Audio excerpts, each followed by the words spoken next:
കോഴിക്കോട്ടേക്ക് കൂടി പോവുകയാണ്. പേരാമ്പ്ര സ്വദേശിയായ ജൂനിയർ ആർട്ടിസ്റ്റ് അമൃതയുടെ വെളിപ്പെടുത്തലിൽ പോലീസ് ഇപ്പോൾ മൊഴിയെടുക്കുകയാണ്. നിർമ്മാതാവ് എന്ന പേരിൽ വിളിച്ച ഷൈജു അഡ്ജസ്റ്റ്മെന്റ് ചെയ്താൽ സിനിമയിൽ അഭിനയിക്കാമെന്ന് പറഞ്ഞുവെന്നായിരുന്നു അമൃതയുടെ പരാതി. പ്രത്യേക അന്വേഷണ സംഘത്തിന്റെ ഭാഗമായ വനിതാ എസ് ഐ ആണ് മൊഴിയെടുക്കുന്നത്. സാനിയോ മനോമി നൽകും വിവരങ്ങൾ. സാനിയോ, ഗുരുതര വെളിപ്പെടുത്തലുകളായിരുന്നു അന്ന് അമൃത റിപ്പോർട്ടർ ടിവിയുമായി സംസാരിച്ചപ്പോൾ പറഞ്ഞതും.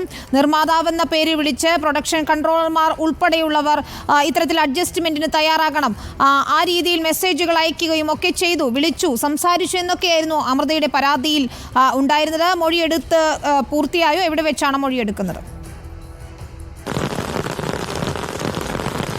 വിനിത, അമൃതയുടെ വീട്ടിൽ വെച്ച് തന്നെയാണ് മൊഴിയെടുക്കുന്നത്. മൊഴിയെടുപ്പ് പൂർത്തിയായിട്ടില്ല. 1:30-ക്ക് തുടങ്ങിയ മൊഴിയെടുപ്പാണ് ഇതുവരെയും പൂർത്തിയായിട്ടില്ല. പ്രത്യേക അന്വേഷണ സംഘത്തിന്റെ ഭാഗമായ വനിതാ എസ് ഐ ആണ് ഇപ്പോൾ മൊഴിയെടുത്തുകൊണ്ടിരിക്കുന്നത്. നേരത്തെ പറഞ്ഞ കാര്യങ്ങളിലെല്ലാം തന്നെ ഉറച്ചു നിൽക്കുമെന്ന് അമൃത മൊഴിയെടുപ്പിന് തൊട്ട് മുൻപ് നമ്മളോട് സംസാരിക്കുമ്പോൾ പറഞ്ഞിരുന്നു.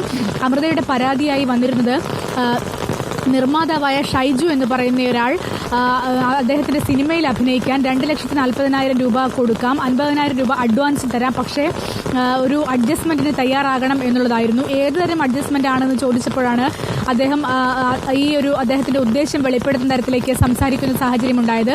അപ്പോൾ ഈ വേഷം വേണ്ട എന്ന് വെക്കുകയായിരുന്നു എന്നാണ് അമൃത നമ്മളോടക്കം സംസാരിക്കുന്ന ഒരു സാഹചര്യം ഉണ്ടായത്. മാത്രവുമല്ല, അപർണ ബാലമുരളിയും അതുപോലെ കുഞ്ചാക്കോ ബോബനും ടൊവിനോ തോമസും അടക്കം ഉള്ള പ്രധാനപ്പെട്ട നടീനടന്മാർ അഭിനയിക്കുന്ന സിനിമയാണെന്നും അമൃതയോട് പറഞ്ഞിരുന്നു. അപർണ ബാലമുരളിയുടെ സഹോദരിയുടെ അടുത്ത സുഹൃത്തിൻ്റെയോ ഒക്കെ വേഷം ചെയ്യാനാണ് വിളിക്കുന്നതെന്നും പറഞ്ഞിരുന്നു. ഈ ഒരു സാഹചര്യത്തിലാണ് അത് നല്ല സിനിമയായിരിക്കുമെന്നൊക്കെ വിശ്വസിച്ചാണ് അദ്ദേഹത്തോട് ചാറ്റ് ചെയ്തത് എന്ന് പറഞ്ഞിരുന്നു.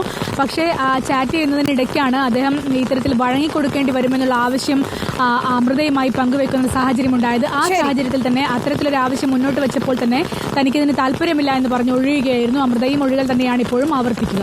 ശരി, ഏതായാലും ഇപ്പോഴും മൊഴിയെടുപ്പ് തുടരുകയാണ്. സാനിയോ മനോമി വിവരങ്ങൾ നൽകുകയായിരുന്നു. നമുക്ക് തിരിച്ചെത്തണം.